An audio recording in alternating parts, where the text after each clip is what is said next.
Hello, ഞാനും നിങ്ങളുമായിട്ട് share ചെയ്യുന്ന വീഡിയോ നമ്മുടെ ഫാമിലി ജർമ്മനിയിലേക്ക് ആദ്യമായിട്ട് വരുന്ന സമയത്ത് നമ്മൾ എന്തൊക്കെ രജിസ്ട്രേഷൻ ആണ് ചെയ്തതെന്നുള്ളതാണ്. അപ്പൊ എന്റെ ഫാമിലി ജർമ്മനിയിൽ വന്ന സമയത്ത് ഞാൻ കുറെ കഷ്ടപ്പെട്ടിട്ടാണ് ഇതൊക്കെ ചെയ്തത്. അപ്പൊ ഞാൻ വിചാരിച്ചു അങ്ങനെ ഒരു വീഡിയോ ചെയ്യാന്ന്. അപ്പൊ എല്ലാവർക്കും ജർമ്മൻ മാപ്പിന്റെ പുതിയൊരു വീഡിയോയിലേക്ക് സ്വാഗതം.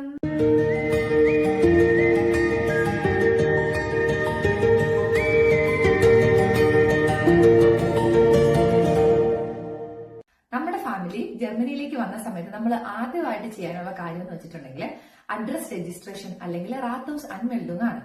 അപ്പോൾ ആരൊക്കെയാണ് നമ്മുടെ ഡിപ്പെൻഡ് ആയിട്ട് നാട്ടിൽ നിന്ന് വന്നേക്കുന്നത് അവരുടെ ഡീറ്റെയിൽസുമായിട്ട് ഇപ്പം പാസ്പോർട്ട്, വിസ അങ്ങനത്തെ കാര്യങ്ങളുമായിട്ട് നമ്മുടെ അടുത്തുള്ള റാത്തൗസിൽ പോയി രജിസ്റ്റർ ചെയ്യേണ്ടതാണ്. നമ്മൾ പ്രത്യേകം ശ്രദ്ധിക്കുക, അവർ ജർമ്മനിയിൽ വന്ന 2 ആഴ്ചയ്ക്കുള്ളിൽ തന്നെ നമ്മളത് രജിസ്റ്റർ ചെയ്യണം. നമ്മുടെ അടുത്തുള്ള റാത്തൗസ് അല്ലെങ്കിൽ ബുർഗ്രാം എവിടെയാണെന്ന് വെച്ചാൽ അവിടെ നമ്മൾ പോയി ഒരു അപ്പോയിന്റ്മെന്റ് എടുക്കുക. അതിനുശേഷം നമ്മുടെ അഡ്രസ്സ് നമ്മളവിടെ രജിസ്റ്റർ ചെയ്യുക. നമ്മുടെ നാട്ടില് നമുക്ക് ആധാർ കാർഡും കാര്യങ്ങളൊക്കെ ഉള്ളതുകൊണ്ട് നമ്മുടെ ഡീറ്റെയിൽസ് ആധാർ നമ്പർ അടിച്ചാൽ കിട്ടും. പക്ഷെ ഇവിടെ അങ്ങനെ ഒരു സിസ്റ്റം ഇല്ലാത്തത് കൊണ്ടാണ് നമ്മുടെ അഡ്രസ് രജിസ്ട്രേഷൻ വെച്ചേക്കുന്നത്. ഈ രജിസ്ട്രേഷൻ കഴിഞ്ഞതിന് ശേഷം മാത്രമേ നമ്മുടെ കുട്ടികളെ നമുക്ക് സ്കൂളിൽ ചേർക്കാനോ അല്ലെങ്കിൽ നമുക്കൊരു ബാങ്ക് അക്കൗണ്ട് തുടങ്ങാനോ സാധിക്കുകയുള്ളൂ. ഇനി രണ്ടാമതായിട്ട് നമ്മൾ ചെയ്യേണ്ട കാര്യം, അത് നമ്മൾ റാത്തൗസ് അൺമെൽഡിംഗ് ചെയ്തതിന് ശേഷം നമ്മുടെ ടാക്സ് ID നമ്മുടെ വീട്ടിലേക്ക് വരും.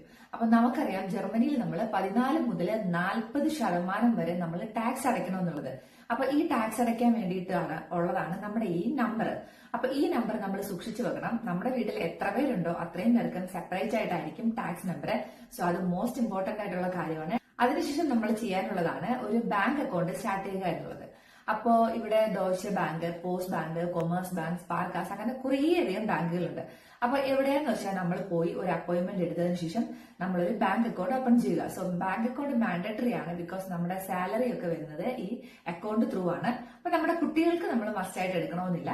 നമുക്കൊരു ബാങ്ക് അക്കൗണ്ടും ഒരു സേവിങ്സ് അക്കൗണ്ടും എടുത്തു വെക്കുന്നത് നല്ലതാണ്. സോ ഇതിനുശേഷം നമ്മൾ ചെയ്യാനുള്ളത് ഒരു ഇൻഷുറൻസ് കാർഡ് എടുക്കുക എന്നുള്ളതാണ്.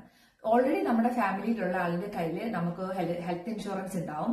ഒന്നുകിൽ നമുക്ക് അവരിലേക്ക് ജോയിൻ ചെയ്യാം, അല്ലെങ്കിൽ ഇവിടെ AOK, ബാർമർ, ടെക് അങ്ങനെ കുറെ അധികം ഇൻഷുറൻസ് ഉണ്ട്. അതിലേതെങ്കിലും നമുക്ക് ജോയിൻ ചെയ്യാം. അപ്പൊ നമ്മൾ ഒന്നുകിൽ നേരിട്ട് അവരുടെ ഓഫീസിൽ പോയി പറയുക, അല്ലെങ്കിൽ അവർക്കൊരു ഇമെയിൽ അയക്കുക. അതിനുശേഷം നമ്മുടെ ഡീറ്റെയിൽസ് കൊടുക്കുക. 2 ആഴ്ചയ്ക്കുള്ളിൽ നമുക്കൊരു ATM കാർഡിന്റെ കണക്കാണ് ഇവിടുത്തെ ഇൻഷുറൻസ് കാർഡ് നമുക്ക് വീട്ടിലേക്ക് വരും. സോ ഹെൽത്ത് ഇൻഷുറൻസ് എടുക്കുക എന്നുള്ളതും ഇമ്പോർട്ടന്റ് ആയിട്ടുള്ള ഒരു കാര്യമാണ്. അതിനുശേഷം നമ്മൾ ചെയ്യാനുള്ളത് നമുക്ക് കുട്ടികളുണ്ടെങ്കിൽ നമ്മുടെ കുട്ടികളുടെ സ്കൂളിങ് അല്ലെങ്കിൽ കിൻഡർ ഗാർട്ടൻ ഇങ്ങനത്തെ കാര്യങ്ങൾ റെഡിയാക്കുക എന്നുള്ളതാണ്.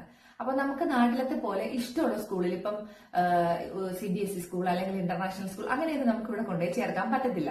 നമ്മുടെ വീടിന്റെ അടുത്ത് അല്ലെങ്കിൽ നമ്മുടെ പഞ്ചായത്തിന്റെ അടുത്തുള്ള സ്കൂൾ ഏതാണോ അവിടെ മാത്രമേ നമുക്ക് സെലക്ട് ചെയ്യാൻ പറ്റുള്ളൂ. ഞാനീ പറയുന്നത് പ്രൈമറി ക്ലാസ്സിലെ കുട്ടികളുടെ കാര്യമാണ്. ഇനി ഹൈസ്കൂളൊക്കെ ആണെങ്കിൽ നമ്മുടെ അടുത്തുണ്ടാവണമെന്നില്ല, കുറച്ച് ദൂരെയൊക്കെ ആയിരിക്കും കിട്ടുന്നത്. അപ്പോൾ ഈ പ്രൈമറി ക്ലാസ്സിലെ കുട്ടികളെ നമ്മുടെ അടുത്തുള്ള സ്കൂളിൽ നമ്മൾ ചേർക്കണം. അപ്പൊ അതിന് വേണ്ടിയിട്ട് നമ്മൾ നെറ്റിലൊക്കെ നോക്കിയാൽ കിട്ടും നമുക്ക് അടുത്തുള്ള സ്കൂളുകൾ ഏതാണ്. അവിടെ നമ്മൾ പോയിട്ട് നമ്മുടെ കുട്ടിയുടെ കാര്യങ്ങൾ ഡീറ്റെയിൽസ് ഒക്കെ അവിടെ കൊടുക്കുക. അപ്പൊ ഫസ്റ്റ് നമ്മൾ റാത്തൗസ് അൺമെൽഡിംഗ് ചെയ്ത ആ പേപ്പർ ഇമ്പോർട്ടന്റ് ആണ്. അതും ബാക്കി നമ്മുടെ സ്കൂളിൽ നിന്ന് മേടിച്ച് നമുക്ക് നാട്ടിൽ നിന്ന് പ്രത്യേകിച്ച് കാര്യങ്ങളൊന്നും ഇവിടെ ചോദിക്കുന്നില്ല. അപ്പൊ നമ്മുടെ ഒരു കാര്യം എന്ന് പറഞ്ഞിട്ടുണ്ടെങ്കിൽ നമ്മുടെ കുട്ടിക്ക് 6 വയസ്സ് പൂർത്തിയായിരിക്കണം. അപ്പൊ ഇവിടുത്തെ ഒരു എഡ്യൂക്കേഷൻ സിസ്റ്റം എന്ന് പറഞ്ഞിട്ടുണ്ടെങ്കിൽ രാവിലെ 8 മണി മുതൽ ഉച്ചയ്ക്ക് 12:30 വരെയാണ് ഇവിടുത്തെ ഒരു ക്ലാസ് വരുന്നത്. അപ്പൊ 12:30 ശേഷം നമ്മുടെ കുട്ടീനെ നമുക്ക് വീട്ടിലേക്ക് വിളിച്ചോണ്ട് പോവാം. ഇൻ കേസ് നമുക്ക് ജോലിക്ക് പോകണം, കുട്ടീനെ നോക്കാൻ ആരും ഇല്ല എങ്കിൽ നമ്മൾ സ്കൂളിൽ പറയുക. അതിനുശേഷം നമ്മൾ കുറച്ച് ഫോമൊക്കെ ഫില്ല് ചെയ്ത് കൊടുത്തതിനു ശേഷം നമ്മുടെ കുട്ടീനെ നമുക്ക് വൈകിട്ട് 4 മണി വരെ നമുക്ക് സ്കൂളിൽ കിട്ടാം. പക്ഷെ അതിന് നമ്മൾ എക്സ്ട്രാ ഫീസ് കൊടുക്കണം. ഉച്ചഭക്ഷണത്തിന്റെ ഫീസ് നമ്മൾ സ്കൂളിലാണ് അടക്കേണ്ടത്. ഈ വൈകുന്നേരം കുട്ടീനെ നോക്കുന്ന ഫീസ് നമ്മൾ ഗവൺമെന്റിനാണ് കൊടുക്കേണ്ടത്. അതിപ്പം ഒരു ഫിക്സഡ് എമൗണ്ട് അല്ല, ഡിപ്പെൻസ് ആണ്. ഇപ്പം അച്ഛനും അമ്മയ്ക്കും ജോലി ഉണ്ടെങ്കിൽ നമ്മൾ കൂടുതൽ ഫീസ് കൊടുക്കണം. ഇപ്പൊ ഒരാൾക്ക് മാത്രമേ ജോലി ഉണ്ടെങ്കിൽ അതിനനുസരിച്ച് കുറച്ച് ഫീസ് ആയിരിക്കും മേടിക്കുന്നത്. അപ്പോ ഒരു അധ്യയന വർഷം ആരംഭിക്കുന്നതിന് മുന്നേ തന്നെ നമ്മൾ ഈ പേപ്പറെല്ലാം ഫില്ല് ചെയ്ത് കൊടുക്കണം. ബിക്കോസ് എനിക്ക് അടുത്ത വർഷം മുഴുവനും എന്റെ കുട്ടീനെ ഉച്ച കഴിഞ്ഞിട്ട് ഇരുത്തണം, അല്ലെങ്കിൽ ഉച്ച കഴിഞ്ഞിട്ട് ഇരുത്തണ്ട. ആ ഒരു രീതിയാണ് ഇവിടെ. അതുപോലെ നമ്മുടെ കുട്ടിക്ക് 6 വയസ്സ് പൂർത്തിയായിരിക്കുകയും വേണം. 6 വയസ്സ് പൂർത്തിയാകാൻ 1 മാസമോ 2 മാസമോ ഉണ്ടെങ്കിൽ പോലും അവർ കുട്ടീനെ സ്കൂളിലേക്ക് ചേർക്കില്ല. 6 വയസ്സിന് താഴെയുള്ള കുട്ടികൾ പോകുന്നത് കിൻഡർ ഗാർഡനിലേക്കാണ്. അപ്പോൾ കിൻഡർ ഗാർഡനും ഇവിടെ വലിയൊരു ടാസ്ക് ആണ്. ബിക്കോസ് നമുക്ക് കിൻഡർ ഗാർഡനുമായിട്ട് ഡയറക്റ്റ് ഒരു ഇടപാടും ഇല്ല. നമുക്ക് കിൻഡർ ഗാർഡനിലോട്ട് പോയി ഒരു അഡ്മിഷൻ എടുക്കാൻ പറ്റത്തില്ല. ഇവിടെ www.kita-navigator എന്നൊരു വെബ്സൈറ്റ് ഉണ്ട്. ഈ വെബ്സൈറ്റിൽ കയറി നമ്മൾ രജിസ്റ്റർ ചെയ്തിടുക. രജിസ്റ്റർ ചെയ്യുന്ന സമയത്ത് അതിനകത്ത് കുറേയധികം കിൻഡർ ഗാർഡന്റെ ലിസ്റ്റ് കാണിക്കും. അപ്പോൾ നമുക്ക് നമ്മുടെ വീടിന്റെ അടുത്തുള്ളതോ അല്ലെങ്കിൽ കുറച്ച് ദൂരെയുള്ളതോ ആയിട്ടുള്ള കുറെ കിൻഡർ ഗാർഡൻ നമ്മൾ സെലക്ട് ചെയ്യുക. അപ്പൊ അവിടെ സീറ്റ് ഫ്രീ ആവുന്നതനുസരിച്ച് അവർ നമ്മളെ വിളിക്കും. നമുക്ക് ഭാഗ്യം ഉണ്ടെങ്കിൽ 6 മാസം കൊണ്ട് സീറ്റ് കിട്ടും. ചിലപ്പോൾ 1 വർഷം കൊണ്ടായിരിക്കാം, ചിലപ്പോൾ 2 വർഷം കൊണ്ടൊക്കെ ആയിരിക്കാം നമുക്ക് കിൻഡർ ഗാർഡനിൽ അഡ്മിഷൻ കിട്ടുന്നത്. അപ്പൊ ഇവിടുത്തെ സ്ത്രീകൾ ചെയ്യുന്നതെന്ന് വെച്ചിട്ടുണ്ടെങ്കിൽ ഒന്നുകിൽ അവർ പ്രഗ്നന്റ് ആയിരിക്കുന്ന സമയത്ത് അല്ലെങ്കിൽ കുട്ടി ഉണ്ടായി 1, 2, 3 മാസം കഴിയുമ്പോൾ തന്നെ അവര് ഈ കീറ്റ നാവിഗേറ്റർ എന്നൊരു വെബ്സൈറ്റിൽ അവർ രജിസ്റ്റർ ചെയ്തിടും. അപ്പോൾ 2 വർഷം കഴിയുമ്പോഴൊക്കെ അവരുടെ കുട്ടീനെ അവർക്ക് കിൻഡർ ഗാർഡനിലോട്ട് ചേർക്കാൻ പറ്റും. 3 വയസ്സ് മുതൽ 6 വയസ്സ് വരെയുള്ള കുട്ടികളാണ് മെയിനായിട്ട് കിൻഡർ ഗാർഡനിലോട്ട് പോകുന്നത്. അവർക്കും സ്കൂളിനേക്കാളും ഫീസ് അടയ്ക്കണം. അതും ഡിപ്പെൻസ് ആണ്. അച്ഛനും അമ്മയ്ക്കും ജോലി ഉണ്ടെങ്കിൽ കൂടുതൽ ഫീസ് അത് ഗവൺമെന്റിനാണ് അടയ്ക്കുന്നത്. ഉച്ചഭക്ഷണത്തിന്റെ ഫീസ് കിൻഡർ ഗാർഡനിലാണ്. ഇനി 3 വയസ്സിൽ താഴെയുള്ള കുട്ടികളെ ചില കിൻഡർ ഗാർഡനിൽ എടുക്കാറുണ്ട്. പക്ഷെ കൂടുതലും ഡേ കെയർ പോലത്തെ സെന്ററുകളാണ്. അത് കുറച്ചും കൂടെ എക്സ്പെൻസീവ് ആണ്. അതും നമുക്ക് ഈ കീറ്റ നാവിഗേറ്റർ വഴിയാണ് അതും നമ്മൾ രജിസ്റ്റർ ചെയ്യുന്നത്. അപ്പോൾ അങ്ങനത്തെ കാര്യങ്ങൾ ചെയ്യുക എന്നുള്ളതാണ് അടുത്ത് നമ്മൾ ചെയ്യാനുള്ള കാര്യം. ഇതിനുശേഷം നമ്മൾ ചെയ്യാനുള്ളത് നമ്മുടെ കുട്ടികൾക്ക് കിൻഡർ അലോവൻസ് കിട്ടും. അത് രജിസ്റ്റർ ചെയ്യുക എന്നുള്ളതാണ്. ഒരു കുട്ടിക്ക് 259 യൂറോ വെച്ചിട്ട് ജർമ്മൻ ഗവൺമെന്റ് എല്ലാ മാസവും നമ്മുടെ അക്കൗണ്ടിലേക്ക് തരുന്നുണ്ട്. അത് നമ്മുടെ കുട്ടികളുടെ ചെലവിന് വേണ്ടിയിട്ടാണ്. ഈ പറഞ്ഞ പോലെ കിൻഡർ ഗാർഡനിലോ സ്കൂളിലോ ഫീസ് അടയ്ക്കാനും ഉച്ചഭക്ഷണത്തിന്റെ പൈസയൊക്കെ കൊടുക്കുന്നതിനൊക്കെ നല്ല ചെലവാണ്. അപ്പൊ അതിന് വേണ്ടിയിട്ടൊക്കെ കുട്ടിയുടെ ചെലവിന് വേണ്ടിയിട്ട് ജർമ്മൻ ഗവൺമെന്റ് തരുന്ന ഒരു തുകയാണ് 259 യൂറോ വെച്ചിട്ട്. അപ്പൊ അത് കിട്ടാൻ വേണ്ടിയിട്ട് നമ്മുടെ കുട്ടി ജർമ്മനിയിൽ ജനിക്കണമെന്നില്ല. നമ്മൾ നാട്ടിൽ ജനിച്ചാണെങ്കിൽ കുഴപ്പമില്ല. നമ്മൾ എന്നാണോ ജർമ്മനിയിലേക്ക് വന്നത് അന്ന് തൊട്ടുള്ള പൈസ നമുക്ക് കിട്ടും. അപ്പൊ ഇത് അപ്ലൈ ചെയ്യുന്നത് ഫാമിലിയൻ കാസ വഴിയിട്ടാണ്. നിങ്ങൾക്ക് അത് ഗൂഗിൾ ചെയ്ത് കഴിഞ്ഞിട്ടുണ്ടെങ്കിൽ അത് മനസ്സിലാവും. അപ്പോ ചിലപ്പോൾ ആദ്യം കിട്ടുമ്പം ഒരു 2-3 മാസം ലേറ്റ് ആയിട്ടായിരിക്കും കിട്ടുന്നത്. പക്ഷെ കിട്ടുന്ന സമയത്ത് നമ്മൾ എന്നാണോ ജർമ്മനിയിലേക്ക് വന്നത് അന്ന് തൊട്ടുള്ള പൈസ നമുക്ക് ക്രെഡിറ്റ് ആയിട്ടുണ്ടാവും. അത് നമുക്ക് ഭയങ്കര ഒരു ആശ്വാസമാണ് ഈ ഒരു തുക നമുക്ക് കിട്ടുന്നത്. ഇതിന്റെ ഇടയ്ക്ക് നമ്മൾ ചെയ്യാനുള്ള ഒരു കാര്യം എന്ന് വെച്ചിട്ടുണ്ടെങ്കിൽ നമ്മൾ നാട്ടിൽ നിന്ന് വരുമ്പോൾ നമുക്ക് 3 മാസത്തെ വിസയാണ് കിട്ടുന്നതെങ്കിൽ നമ്മൾ അടുത്ത് വിസ പുതുക്കാൻ വേണ്ടിയിട്ട് നമ്മൾ ഒരു അപ്പോയിന്റ്മെന്റ് എടുക്കണം. അപ്പോൾ ഇവിടെ കുറച്ച് പാടാണ് അപ്പോയിന്റ്മെന്റ് കിട്ടാൻ വേണ്ടിയിട്ട്. അപ്പോൾ 1 മാസം അല്ലെങ്കിൽ 1.5 മാസം മുന്നേ തന്നെ നമ്മൾ അപ്പോയിന്റ്മെന്റ് എടുത്തു വെക്കുക. അതിനായിട്ട് നമ്മൾ ഔസ്ലാൻഡ് ബിഹിയുടെ അല്ലെങ്കിൽ ഇമിഗ്രേഷൻ ഓഫീസർ അവിടെ നമ്മൾ ഒരു ഇമെയിൽ അയച്ച് നമ്മുടെ കാര്യങ്ങളൊക്കെ ടൈപ്പ് ചെയ്ത് നമ്മളൊരു അപ്പോയിന്റ്മെന്റ് എടുക്കുക. അപ്പോൾ നമുക്ക് വിസ തീരുന്നതിന് മുന്നേ തന്നെ നമുക്ക് അപ്പോയിന്റ്മെന്റ് കിട്ടി നമുക്ക് വിസ നീട്ടി കിട്ടും. അപ്പൊ അത് ഇതിന്റെ ഇടയ്ക്ക് ചെയ്യാനുള്ള ഒരു കാര്യമാണ്. അതിനുശേഷം നമ്മൾ ചെയ്യാനുള്ളത് നമ്മളൊരു ഫാമിലി ഡോക്ടറിനെ തെരഞ്ഞെടുക്കുക എന്നുള്ളതാണ്. അപ്പോൾ നാട്ടിൽ നമുക്ക് ഒരു അസുഖം വന്നിട്ടുണ്ടെങ്കിൽ നമുക്ക് ഇഷ്ടമുള്ള ഹോസ്പിറ്റലിൽ നമുക്ക് പോയി നമുക്ക് ട്രീറ്റ്മെന്റ് ചെയ്യാം. പക്ഷെ ഇവിടെ അങ്ങനെ ഒരു ഓപ്ഷൻ വരുന്നില്ല. ഓഫ്കോഴ്സ് നമുക്ക് എമർജൻസി ആണെങ്കിൽ നമുക്ക് ഹോസ്പിറ്റലിൽ പോയി ചികിത്സിക്കാം. പക്ഷെ ഒരു റൊട്ടീൻ ടെസ്റ്റ് അല്ലെങ്കിൽ നമ്മളൊരു BP നോക്കുക അങ്ങനത്തെ കാര്യങ്ങൾക്കൊന്നും നമുക്ക് ഡയറക്റ്റ് ഹോസ്പിറ്റലിൽ പോകാൻ പറ്റത്തില്ല. അപ്പൊ നമ്മൾ ചെല്ലേണ്ടത് ക്ലിനിക്സുകളിലാണ്. അപ്പൊ അതിന് വേണ്ടിയിട്ടാണ് നമുക്കൊരു ഫാമിലി ഡോക്ടർ നമുക്ക് കണ്ടിന്യൂസ് ആയിട്ട് ഒരു ഡോക്ടറിനെ തന്നെയായിരിക്കും നമ്മൾ കാണിക്കുന്നത്. അപ്പൊ അതിന് വേണ്ടിയിട്ട് നമ്മൾ ഗൂഗിളിലൊക്കെ നോക്കിയാൽ മനസ്സിലാവും ഒരുപാട് ക്ലിനിക്സ് ഉണ്ടാവും നമ്മുടെ വീടിന്റെയൊക്കെ അടുത്ത്. അപ്പൊ അവിടെ പോയിട്ട് നമ്മളൊരു അപ്പോയിന്റ്മെന്റ് എടുക്കുക. ചിലപ്പോൾ നമുക്ക് ഉടനെ തന്നെ അപ്പോയിന്റ്മെന്റ് കിട്ടും. ചിലപ്പോൾ 2-3 മാസങ്ങളൊക്കെ കഴിയുമ്പോഴായിരിക്കും ഒരു അപ്പോയിന്റ്മെന്റ് കിട്ടുക. അപ്പൊ നമുക്ക് എമർജൻസി അല്ലെങ്കിൽ നമ്മൾ ആ അപ്പോയിന്റ്മെന്റ് എടുത്തു വെക്കുക.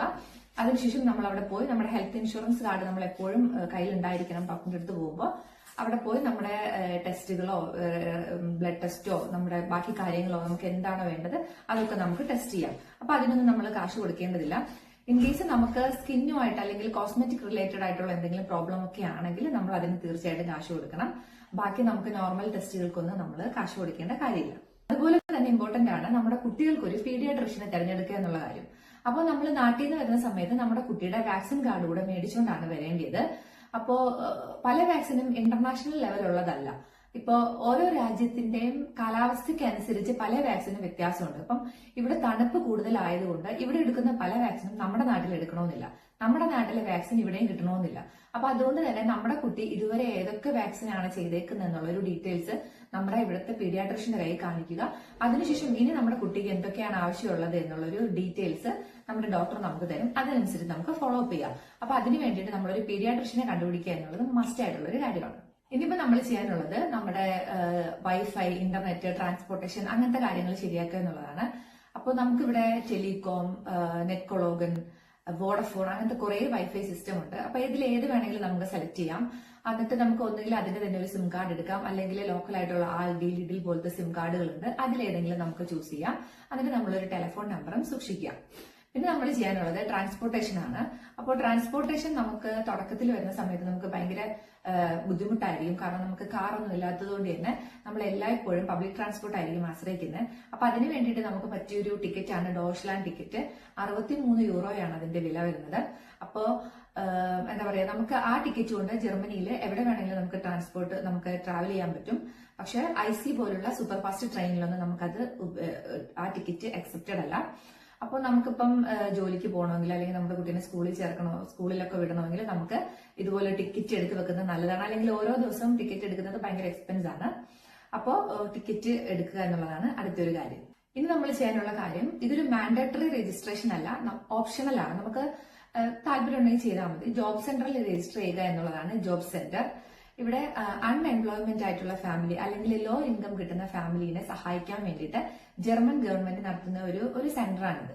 അപ്പൊ നമുക്ക് ഇപ്പം 2 പേർക്കും സാലറി കുറവാണ്, നമുക്ക് വീടിന്റെ റെന്റ് ബാക്കി ചെലവൊക്കെ കൊണ്ട് നമുക്ക് മുന്നോട്ട് പോകാൻ ഭയങ്കര ബുദ്ധിമുട്ടാണെന്ന് നമുക്ക് തോന്നുവാണെങ്കിൽ നമുക്ക് ഇവിടെ പോയി രജിസ്റ്റർ ചെയ്യാം.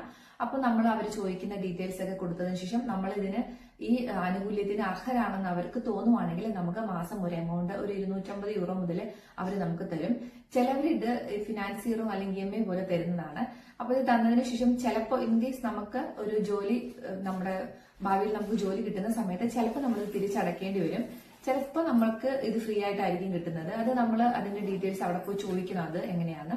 അതുപോലെ തന്നെ നമ്മൾ ജർമ്മനിയിൽ സ്ഥിരതാമസമായിട്ട് നിൽക്കുന്നവരാണെങ്കിൽ നമ്മൾ ജർമ്മൻ ലാംഗ്വേജ് പഠിക്കുക എന്നുള്ളത് ഒരു അത്യാവശ്യ കാര്യമാണ്.